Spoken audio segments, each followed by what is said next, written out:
الله أكبر الله أكبر الله أكبر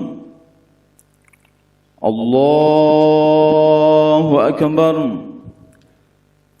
الله أكبر الله أكبر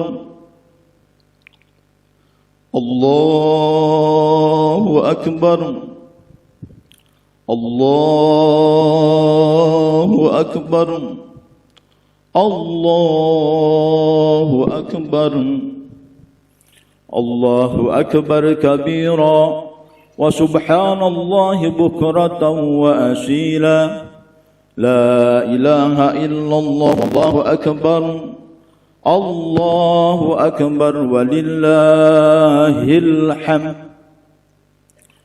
الحمد لله الحمد لله الذي جعل للمسلمين يوم العيد بعد يوم العرفة أشهد أن لا إله إلا الله وحده لا شريك له وأشهد أن محمدا عبده ورسوله اللهم صل على سيدنا محمد وعلى آل سيدنا محمد كما صليت على سيدنا إبراهيم وعلى آل سيدنا إبراهيم وبارك على سيدنا محمد وعلى آل سيدنا محمد كما باركت على سيدنا إبراهيم وعلى آل سيدنا إبراهيم في العالمين إنك حميد مجيد فيا أيها الحاضرون اتقوا الله اتقوا الله اتقوا الله حق تقاته ولا تموتن إلا وأنتم مسلمون وقال الله تعالى في القرآن الكريم وهو أصدق القائلين أعوذ بالله من الشيطان الرجيم بسم الله الرحمن الرحيم إنا أعطيناك الكوثر فصل لربك وانهر إن شانئك هو الأبتر صدق الله العظيم وصدق رسوله النبي الكريم ونحن على ذلك من الشاهدين والشاكرين والحمد لله رب العالمين اللهم يا الله رب اشرح لي صدري ويسر لي أمري واحلل عقدة من لساني يفقهوا قولي اللهم أخرجنا من ظلمات الوهم وأكرمنا بنور الفهم وافتح علينا بمعرفتك وشاهد لنا أبواب فضلك برحمتك يا أرحم الراحمين الله أكبر الله أكبر الله أكبر. Gemuruh suara takbir, tahlil dan tahmid yang bergemuruh di seantero jagat raya, di masjid, di musola, di langgar dan di semua tempat mengagungkan asmanya, menyebutkan dan mengucapkan hamdalah dan mengucapkan puji-pujian kehadirat Allah Azza wa Jalla. Kalimat takbir, tahlil dan tahmid yang diungkapkan tentu bukan hanya gerak di bibir semata, tetapi muncul dari relung hati yang paling dalam, suatu bentuk pengakuan diri bahwa tiada zat yang maha kuasa kecuali Allah, tiada zat yang maha besar kecuali Allah, tiada zat yang maha hebat kecuali Allah, dan tiada sesuatu pun yang lebih dahsyat kecuali atas kudrat dan iradat Allah Subhanahu wa taala. Allahu akbar, Allahu akbar, Allahu akbar. Hadirin jamaah salat Idul Adha, jamaah Masjid Al-Muhajirin yang dimuliakan oleh Allah. Dalam aktivitas sehari-hari, banyak aktivitas yang diawali dengan lafaz takbir. Ketika seseorang mengawali sebuah rangkaian melaksanakan ibadah salat, maka diawali dengan lafaz takbir yang disebut dengan takbiratul intiqa, takbiratul ihram. Ketika perpindahan dari gerakan yang satu ke gerakan yang lain pun, maka diawali dengan lafaz takbir yang dalam fikih disebut takbiratul intiqa. Ketika azan berkumandang, seorang muadzin pun mengucapkan di awal dengan lafaz takbir. Ketika iqamah dikumandangkan, maka lafaz yang pertama pun adalah kalimah takbir.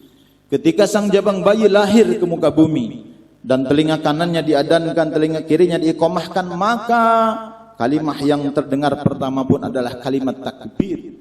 Pekikan seorang mujahid untuk membakar semangat mujahidnya, maka diawali dengan lafaz takbir. Allahu akbar, Allahu akbar, Allahu akbar.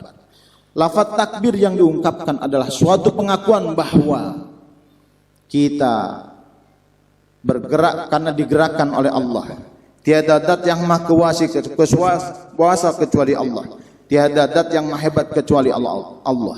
Kita bisa bergerak karena digerakkan oleh Allah. Kita bisa melihat karena diberikan penglihatan oleh Allah. Kita bisa mendengar karena diberikan pendengaran oleh Allah. Kita bisa beraktivitas karena diberikan kesempatan oleh Allah.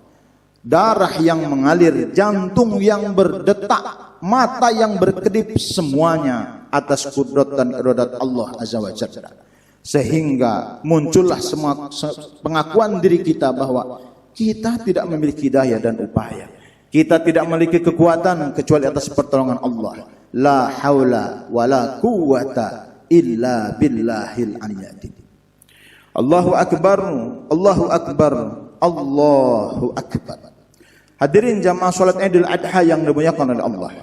Dalam kesempatan yang mulia, saya akan mencoba mengetahkan suatu ungkapan dalam salah satu kitab Qatlul Ghais, Cahaya Iman, yang dikarang oleh Imam An-Nawawi Al-Jawi, yaitu Abu Abdul Mu'ti An-Nawawi Al-Jawi Al-Syafi'i. Beliau mengarang kitab tersebut, dan dalam kitab tersebut diungkapkan bahwa dalam hadis yang diriwayatkan oleh Abu Dar, bahwa Allah mengangkat di antara sekian banyak manusia ada 124.000 orang yang diangkat menjadi nabi. Dari 124.000 orang nabi, ada yang Allah angkat menjadi rasul. Ada yang mengatakan 315, 314, 313. Ambil yang populer adalah 315. Dari yang 315 tersebut, yang wajib kita ketahui hanyalah 25 nama nabi dan rasul saja. Pertanyaannya, kenapa yang wajib kita ketahui hanya 25? Karena nama-nama nabi yang Allah sebutkan dalam Al-Quran, nama-nama nabi yang Allah cantumkan dalam Al-Quran, nama-nama nabi yang Allah kisahkan dalam Al-Quran hanya 25. Oleh karena itu, kita hanya wajib mengetahui 25 nama nabi saja. Walaupun kalau secara pengetahuan kita bisa melihat dalam kitab Qatlul Ghais tersebut disebutkan nama-nama nabi yang 315 tersebut. Allahu akbar, Allahu akbar, Allahu akbar. Dari yang 25 nama nabi tersebut, ada yang memiliki gelar ulul azmi, orang yang memiliki kesabaran yang luar biasa, yang lebih tinggi daripada semuanya, yaitu ada 5: Nabi Musa, Nabi Isa, Nabi Muhammad, Nabi dan Nabi Nuh alaihissalam. Dan salah satunya adalah Nabi Ibrahim alaihissalam. Dan semuanya dari kelima tersebut dan beberapa nabi memiliki laqab dan memiliki panggilan tersendiri. Dalam kitab Majmu' Syarif ada doa Kanjil Urus, la ilaha illallah Adamun Safiyullah, la ilaha illallah Nuh Najiyullah, dan seterusnya. La ilaha illallah Ibrahim Khalilullah, la ilaha illallah Isa Ruhullah, la ilaha illallah Ismail Dabihullah, la ilaha illallah Muhammadur Rasulullah. Ada salah satu nabi yang Allah berikan gelar Khalilullah, yaitu Nabi Ibrahim alaihissalam. Allahu akbar, Allahu akbar, Allahu akbar. Hadirin jamaah sekalian, muncul pertanyaan dalam diri kita, apa yang menyebabkan Nabi Ibrahim diberikan gelar Khalilullah? Adalah apa yang menyebabkan Nabi Ibrahim dijadikan sebagai kekasih Allah? Apa yang menyebabkan Nabi Ibrahim dijadikan sebagai orang yang dicintai oleh Allah Subhanahu wa taala? Dalam kitab Nasu'il Ibad yang juga dikarang oleh Imam An-Nawawi Al-Jawi Al-Bantani, beliau juga mengatakan bahwa diungkapkan hilal Ibrahim alaihissalam, dikatakan ditanyakan kepada Nabi Ibrahim alaihissalam, li ayyi syai'in ittakhadaka khalilan, duhai Ibrahim, apa yang menyebabkan engkau dijadikan kekasih Allah? Ternyata Nabi Ibrahim memiliki 3 resep, 3 rahasia. Dan ini bukan hanya berlaku pada beliau Nabi Ibrahim saja, bagi siapapun, bagi kita semua yang memiliki keinginan agar kita dicintai oleh Allah, agar kita disayangi oleh Allah, agar kita menjadi kekasih Allah, maka lakukan seperti yang dilakukan oleh Nabi Ibrahim alaihissalam. Yang pertama, Nabi Ibrahim memilih apa yang diperintahkan oleh Allah dan lebih ikhtartu amrallah ala amri ghairi. Nabi Ibrahim lebih memilih perintah Allah ketimbang memilih selain perintah Allah. Nabi Ibrahim memiliki sifat dan karakter selalu menomorsatukan urusan Allah ketimbang urusan yang lain. Nabi Ibrahim selalu menomorsatukan perintah Allah ketimbang perintah yang lain. Bahkan jangankan urusan orang lain, urusan keluarganya, urusan dirinya, dia lebih mementingkan urusan Allah. Yang kedua, yang menyebabkan Nabi Ibrahim diberikan gelar kekasih Allah adalah Nabi Ibrahim tidak pernah bimbang. Nabi Ibrahim tidak pernah bingung. Nabi Ibrahim tidak pernah membuat sesuatu yang membuat beliau pusing. Bima taqaffalallahu li, terhadap segala sesuatu yang sudah ditanggung oleh Allah Subhanahu wa taala. Nabi Ibrahim tidak pernah bingung terhadap rezeki yang akan beliau terima, karena rezeki semuanya berada dalam genggaman Allah dan pengaturan Allah. Nabi Ibrahim tidak pernah bingung kapan saya akan meninggal, karena kematian adalah hak prerogatif Allah. Jodoh, pati, bahagia dan cilaka semuanya sudah diatur oleh Allah. Nabi Ibrahim tidak pernah bimbang dan ragu dan tidak pernah khawatir. Semuanya sudah berikhtiar dan bertawakal kepada Allah. Semuanya dipasrahkan kepada Allah Azza wa Jalla. Kepasrahan yang luar biasa yang diberikan Nabi Ibrahim, itulah yang menjadikan beliau sebagai kekasih Allah. Yang ketiga, Nabi Ibrahim tidak pernah makan pagi, makan siang, sore dan seterusnya. Wa mata ghaitu wa mata asyaitu illa ma'ad-dhaib. Nabi Ibrahim tidak pernah makan sore, makan pagi, bahkan makan malam. Kalau kita tidak pernah breakfast, lunch, dinner dan seterusnya, sarapan pagi, illa ma'ad-dhaib, kecuali bersama dengan tamunya. Bahkan Nabi Ibrahim diberikan gelar juga Abu Dhaib, sebagai bapaknya para tamu. Dalam satu riwayat dikatakan Nabi Ibrahim berjalan 1-2 mil untuk mengajak orang lain untuk bisa makan bersama. Allahu Akbar, Allahu Akbar, Allahu Akbar. Bukti dari ketiga hal tersebut sebagai penggabungan dari sifat dan karakter yang dimiliki Nabi Ibrahim alaihissalam. Beliau lebih mementingkan perintah Allah ketimbang perintah yang lain. Beliau lebih tidak pernah bingung terhadap apa yang sudah Allah atur, dan beliau selalu menanamkan rasa setia kawan dan solidaritas. Kesabaran Nabi Ibrahim, kehebatan Nabi Ibrahim tidak hanya berhenti sampai di situ. Allah uji. Mana dalam Quran surah As-Saffat ayat 100, Allah menyampaikan keinginan yang terdalam dari Nabi Allah Ibrahim menginginkan kehadiran seorang anak. Oleh karena itu beliau selalu berdoa, Rabbi habli minas sholihin, Rabbi habli minas sholihin. Quran surah As-Saffat ayat 100. Dan doa ini dipanjatkan bagi setiap orang yang ingin memiliki dirinya dan keturunan yang soleh. Rabbi habli minas sholihin, ya Allah karuniakan kepadaku anak yang soleh. Padahal kalau dari sisi fisik, Nabi Ibrahim saat itu usianya sudah sepuh. Usianya sudah 85 tahun, begitupun Siti Hajar yang sudah tidak muda lagi. Tapi Nabi Ibrahim terus berdoa, bermunajat, meminta, memohon sama Allah. Berikhtiar dan berdoa lahir dan batin meminta sama Allah agar diberikan keturunan. Singkat cerita, dalam Quran surah As-Saffat kita bisa melihat Nabi Ibrahim diberikan karunia seorang anak. Seorang anak yang soleh, yaitu Nabi Ismail alaihissalam. Singkat cerita hadirin, ketika Nabi Ismail alaihissalam dalam usia cukup, satu riwayat yang mengatakan usia 13 tahun, beliau datang ujian yang Allah sampaikan, yaitu datang perintah untuk menyembelih putranya Nabi Ismail alaihissalam. Dalam Quran surah As-Saffat ayat 102 Allah menyampaikan Nabi Ibrahim dialog antara beliau dengan putranya Ismail alaihissalam, dan dialog yang luar biasa ini sehingga saking dahsyatnya Allah abadikan menjadi salah satu ayat Allah dalam Al-Qur'an Al-Karim. Ya bunayya inni ara fil manam azbahuka fangdur mada taro. Kata Nabi Ibrahim berkata kepada Nabi Ismail, duhai anakku, bahwa sesungguhnya aku diperintahkan oleh Allah untuk menyembelih engkau.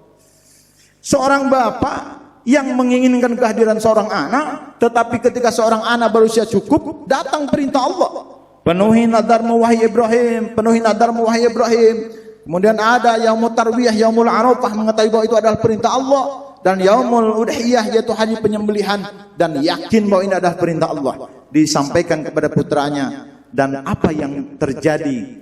Tanggapan dari putranya Nabi Ismail alaihissalam setelah Nabi Ibrahim mengungkapkan, ya bunaya ini arafil manami adbahuka fandur madza tara, duhai anakku, aku diperintahkan oleh Allah untuk menyembelih engkau, bagaimana pendapatmu? Nabi Ismail alaihissalam, seorang nabi kecil yang luar biasa, yang tunduk patuh terhadap perintah Allah pun menjawab dengan penuh kepasrahan. Beliau menjawab, ya abati if'al ma tu'mar satajiduni insyaallah minas sabirin. Duhai ayahandaku, duhai abi, duhai bapakku, lakukan apa yang sudah Allah perintahkan kepada engkau. Insyaallah minas sabirin, insyaallah saya termasuk orang-orang yang sabar. Allahu akbar, Allahu akbar, Allahu akbar.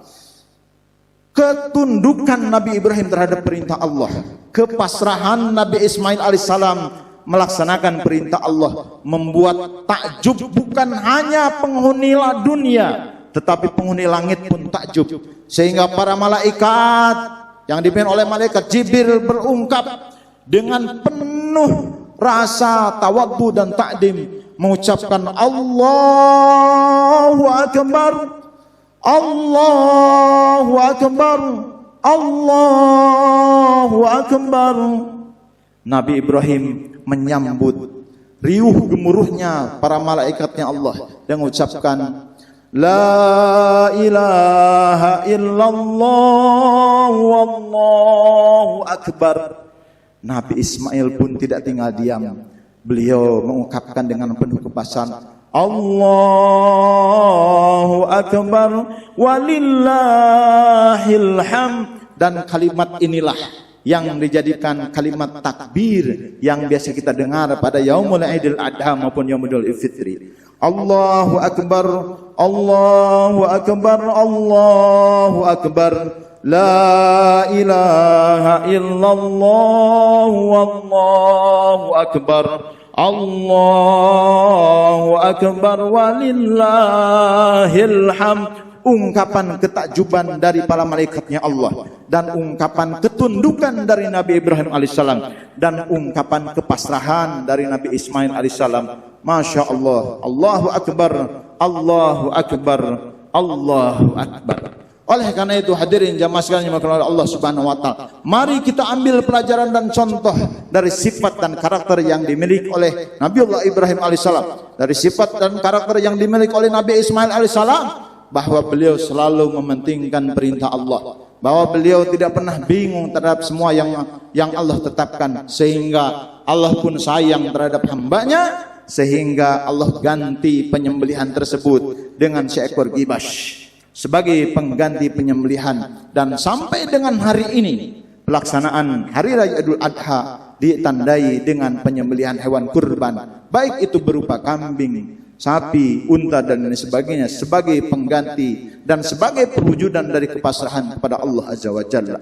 Mudah-mudahan ibadah yang kita lakukan, ibadah kurban yang kita kerjakan, ibadah kurban yang kita lakukan, mudah-mudahan Allah jadikan sebagai amal soleh, sebagai amal ibadah yang bisa menghantarkan kita menjadi orang-orang yang dikasihi dan dicintai oleh Allah Subhanahu wa ta'ala. A'udzu billahi minasyaitonir rajim. Bismillahirrahmanirrahim. Inna a'tainakal kautsar fasholli lirabbika wanhar inna syani'aka wal abtar. Barakallahu li wa lakum fid din wa dunya wal akhir. Aqulu qawli hada wastaghfiruhu innahu huwal ghafurur rahim.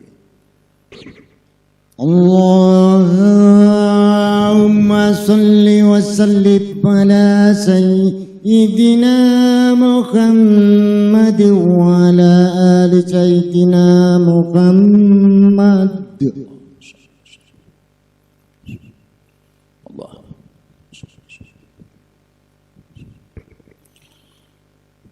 Allahu akbar, Allahu akbar, Allahu akbar, Allahu akbar, Allahu akbar, Allahu akbar, الله أكبر الله أكبر كبيرا والحمد لله كثيرا وسبحان الله بكرة وأصيلا لا إله إلا الله والله أكبر الله أكبر ولله الحمد الحمد لله الذي جعل الإيمان والإسلام الحمد لله الذي جعل الإيمان والإسلام والخرية أشهد أن لا إله إلا الله وحده لا شريك له وأشهد أن محمدا عبده ورسوله اللهم صل على سيدنا محمد وعلى آل سيدنا محمد اللهم صل على نور الأنوار وسر الأسرار وترياك الأغيار ومفتاح الباب اليسار سيدنا محمد المختار وعلى الأطهار وأصحاب الأخيار عدد نعم الله وأفضاله فيا أيها الحاضرون اتقوا الله حق تقاته ولا تموتن إلا وأنتم مسلمون وقال الله تعالى في القرآن الكريم وهو أصدق القائلين أعوذ بالله من الشيطان الرجيم بسم الله الرحمن الرحيم إن الله وملائكته يصلون على النبي يا أيها الذين آمنوا صلوا عليه وسلموا تسليما وسلم رضي الله تبارك وتعالى عن كل صحابة رسول الله أجمعين آمين يا الله يا رب العالمين اللهم اغفر للمؤمنين والمؤمنات والمسلمين والمسلمات الأحياء منهم والأموات إنك سميع قريب مجيب الدعوات اللهم انصر من نصر الدين واخذل من خذل المسلمين واجعل اللهم يا الله خصوصا بلدة إندونيسيا بلدة فلسطين وسائر البلدان المسلمين عامة إنك على كل شيء قدير اللهم إنا نسألك خير المسألة وخير الدعاء وخير النجاة وخير العلم وخير العمل وخير الثواب وخير الحياة وخير الممات وثبتنا وثقل مواجنا وحقق إيماننا ورفع درجاتنا وادخلنا جنة مع الأبرار يا عزيز يا غفار يا رب العالمين اللهم بلغنا بمكة المشرفة ومدينة المنورة وبمحمد صلى الله عليه وسلم برحمتك يا أرحم الراحمين اللهم ارزقنا في الدنيا زيارته وفي الآخرة شفاعته وفي الجنة مرافقته برحمتك يا أرحم الراحمين اللهم كافي محمد وكلمة محمد وسواك محمد ببركة محمد صلى الله عليه وسلم برحمتك يا أرحم الراحمين ربنا آتنا في الدنيا حسنة وفي الآخرة حسنة وقنا عذاب النار سبحان ربك رب العزة عما يصفون والسلام على المرسلين والحمد لله رب العالمين عباد الله إن الله يأمركم بالعدل والإحسان وإيتاء ذي القربى وينهى عن الفحشاء والمنكر والبغي يعظكم لعلكم تذكرون ولذكر الله أكبر أستغفر إنه هو الغفور الرحيم وبالله التوفيق والهداية والسلام عليكم ورحمة الله وبركاته.